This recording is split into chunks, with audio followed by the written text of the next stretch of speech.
बिस्मिल्लाहिर्रहमानिर्रहीम अल्हम्दुलिल्लाहि रब्बिल आलमीन वस्सलातु वस्सलामु अला सय्यिदिल अंबिया वल मुरसलीन व अला आलिहि व अस्हाबिहि अजमाइन। हमें सवाल मौसूल हुआ कि आया कुर्बानी का गोश्त मुहर्रमुल हराम में इस्तेमाल कर सकते हैं कि नहीं। तो सबसे पहले तो ये जान लीजिए कि गोश्त रखना कैसा है।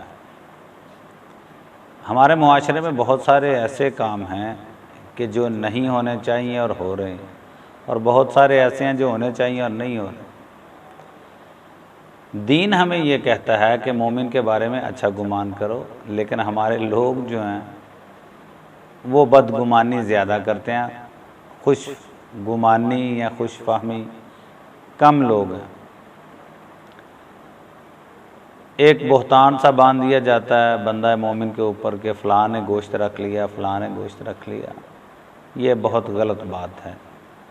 उसके लिए ना तो हराम है गोश्त रखना, ना अल्लाह ने मना किया, ना रसूलुल्लाह ने मना किया, ना किसी किस्म की कोई रिवायत किसी बुज़ुर्ग से मिलती है कि किसी ने भी कुर्बानी का गोश्त रखने से मना नहीं किया। बल्कि रब ने तो सूरह हज में जो गोश्त की तकसीम का हुक्म दिया, सबसे पहले फरमाया कि तुम खुद खाओ, फिर काने और मुअतर का लफ्ज़ आया कि खुद भी खाओ, जो सवाल नहीं करता उसे भी खिलाओ, यानी रिश्तेदार वगैरह, और जो सवाल करते हैं हाजतमंद है उन्हें भी खिलाओ। तो ये तरतीब जो है ये फ़र्ज़ नहीं है।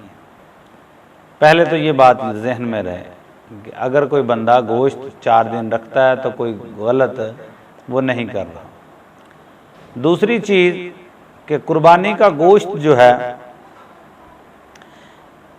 इस हवाले से हमें ये भी जहन में रखना चाहिए कि अगर एक बंदा 50,000 का बकरा लेके आता है, 40,000 का बकरा लेके आता है और उसमें से 15 किलो गोश्त निकलता है तो उसके हिस्से में 5 किलो आया।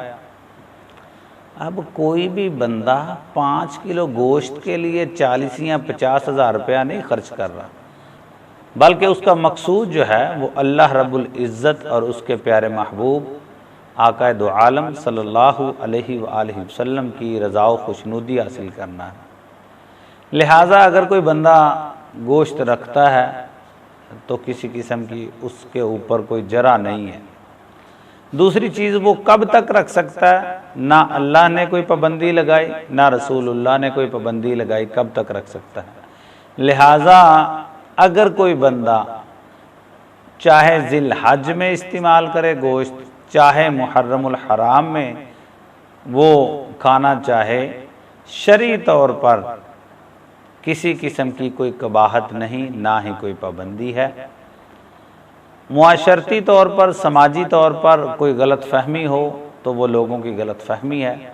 शरीयत ने इस बारे में किसी किस्म की कोई पाबंदी नहीं लगाई।